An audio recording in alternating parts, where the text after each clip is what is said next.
अपना मैंने एक पॉडकास्ट में सुना था कि 7th ग्रेड में आपने स्कूल चेंज किया था। हाँ। एंड वो स्कूल चेंज करने के बाद सारे बच्चे बहुत एकदम सही इंग्लिश बोलते थे एंड आपको इंग्लिश बोलना नहीं हम्म। आता था। इनफैक्ट आपने ये भी बताया था कि आपके टीचर्स बहुत स्कोल्ड करते थे आपको and when you are not able to speak in English. तो मेरे को ये जानना था कि माइंडसेट कैसा था वो टाइम पे पूरा, and as a student when a teacher is scolding like for not performing well और for not being able to speak in English really well, how do you tackle and deal with that problem?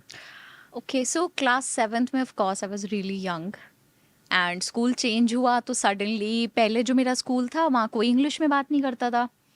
तो मेरे लिए बहुत बड़ा cultural shock था वो, क्योंकि मेरे को बेसिक चीज़ें बोलना कि ma'am please may I go to the toilet, ये बोलने में भी मैं बिलीव मी 2-2 घंटे सोचती थी। Okay. डर लगता था। क्यों? क्योंकि एक तो थोड़ा सा ना वो बाकी लोगों में जो मैंने बहुत सेंस किया है ना, वेरी सेंसिटिव। सो मैं सेंस ज़्यादा करती हूँ, थोड़ा और ज़्यादा डेप्थ में फील कर पाती हूँ चीज़ों को। तो मेरे को ऐसे फील होता था कि बाकी everybody is carrying that air of superiority over me. Everybody felt superior around me, मतलब वो सुपीरियर, मैं इन्फीरियर। तो वो चीज़ होती थी। हम बहुत छोटे थे उस टाइम पे, क्लास सेवेंथ में बच्चे की क्या उम्र होती है। तो ऑफ कोर्स बहुत बहुत ही टफ था 1 साल। बट अगेन मतलब एज आई ऑलवेज से, आप चाहो तो पहाड़ बना सकते हो छोटी सी चीज़ का।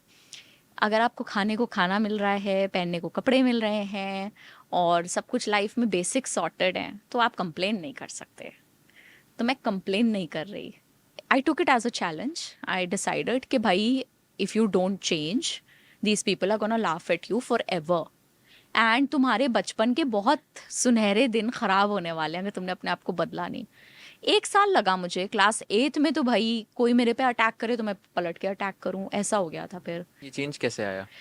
बिकॉज बहुत फील किया मैंने। सो होता है ना, the only way to, I am not very sure of the words quotation क्या है, but the only way through pain to get across pain is through it, ऐसे करके बोलते हैं ना कि अगर दर्द से बाहर निकलना है तो दर्द से गुजर के निकलना होता है। So I felt it very much. I cried a lot. Every day of class seventh, I was crying every day. Math, chemistry, physics, हर चीज में डांट खाती थी मैं। कुछ नहीं आता था मुझे। इंग्लिश लिखनी नहीं आती थी। राइटिंग भी बड़ी शैबी सी। अभी मेरी राइटिंग बहुत अच्छी है। मैंने अपनी राइटिंग पे काम किया। मैंने कहा यार ये कितना गंदा लिखती हूँ मैं, शर्म आनी चाहिए ऐसे थोड़ी ना। तो मैंने ढंग से कर्सिव राइटिंग सीखी। I started working on my calligraphy skills. मैंने कैलीग्राफी सीखी। मैंने मतलब 4 साल, 7वीं 8वीं 9th 10th, 4 साल में I got to a level जहाँ पे मेरे प्रोजेक्ट्स, जो क्लास 10th में प्रोजेक्ट्स बनते हैं, फाइल्स होती हैं ना, ज्योग्राफी की फाइल होती है, हिस्ट्री की फाइल होती है, मेरे सारे प्रोजेक्ट्स मेरे टीचर्स ने सबमिट करा लिए थे कि हम आगे, तुम चली जाओगी तो तुम्हारे जूनियर्स को ये फाइल्स दिखाएंगे एज एन एग्जाम्पल कि ऐसा वाह, काम करना है तुम्हें। उसमें प्रॉपर कैलीग्राफी थी एंड मतलब I spent those 4-5 years of my life on improving myself. ये आपको आपके पेरेंट्स ने फोर्स किया था टू इम्प्रूव योरसेल्फ और it was all within? No, my parents are the most cool parents you'll ever see. उन्होंने कभी कुछ नहीं बोला, कुछ भी नहीं बोला। फेल भी हो जाती हो, कुछ नहीं बोलते। मैं वार्निंग पे पास हुई थी क्लास सेवेंथ में।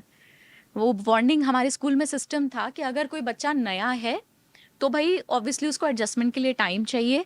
तो अगर नया है तो उसको फेल नहीं कर देंगे। मतलब ऑलमोस्ट फेल थी मैं। मेरे रिपोर्ट कार्ड में लिख के आया था that we will observe your performance for the next 6 months। पता नहीं 6-3, आई डोंट रिमेंबर। इतने महीने तक we'll observe your performance and if we think that you are not fit to be in that class, will call you back to class seventh. भाई जो मेरी लग रखी थी ना, बड़ी बेइज्जती। एक्चुअली कजन्स को कैसे फेस करूंगी, वो सबसे बड़ा खतरा था मेरा। फिर ट्वेल्थ में बोर्ड में मेरा स्ट्रगल तब तक चला है। ट्वेल्थ के बोर्ड में फाइनली 100 on 100 लेके आई थी। Wow. From being a person who would always fail to a person. और मेरा बोर्ड आईएससी था। उसमें थोड़ा सा मैंने सुना है स्ट्रगल ज़्यादा होता है। सीबीएसई से हार्डर होता है, this is what people say. I am not claiming anything, this is what people say. It was hard. मैं एक और इंसिडेंट शेयर करना चाहूँगा। सो आपने जैसे बताया आपको टीचर्स काफ़ी स्कोल्ड वगैरह करते थे। मैं जब 6th ग्रेड में था तो I had joined English classes, extra classes. तो मैं ऐसे स्कूल में था जहाँ पर इंग्लिश जो है मतलब सिखाते तो थे बट मेरे को इतना कुछ समझ नहीं आता था, and I was very weak in English, like I used to score the poorest marks, and मैं फेल भी हुआ हूँ एक बार इंग्लिश में, मतलब 6 स्टैंडर्ड में वगैरह। तो मेरे को टीचर्स बहुत डांटते थे पूरे क्लास के सामने, तो मैंने एक्स्ट्रा क्लासेस लगाए थे। मेरी स्कूल थी सुबह 7:30 से 5, ठीक है, बहुत ज़्यादा लंबा था, मतलब 10 घंटे वगैरह जाता स्कूल में ही रहता था, एंड 6 से 8 मैंने इंग्लिश क्लासेस लगा दिए थे। एंड इतना डांट खाया होगा मैंने इंग्लिश में सबसे पुअर स्कोर करने के लिए, एंड 12th स्टैंडर्ड में भी I score the lowest in English. C grade मिला था मेरे को इंग्लिश में, 63। एंड मतलब basically English has never been my forte at all. But उसके बाद when I clear my C A and when I started content creation and all, I realized one thing, that if you decide that you want to improve and if you decide that you want to do something, you can do it. हाँ। सो उसके बाद मैंने LinkedIn पे लिखना शुरू किया। I started writing on LinkedIn in December 2021, and तब से लेके आज तक मैंने कम से कम 1,000 से ज़्यादा पोस्ट किए हो गए लिंक्डइन पे।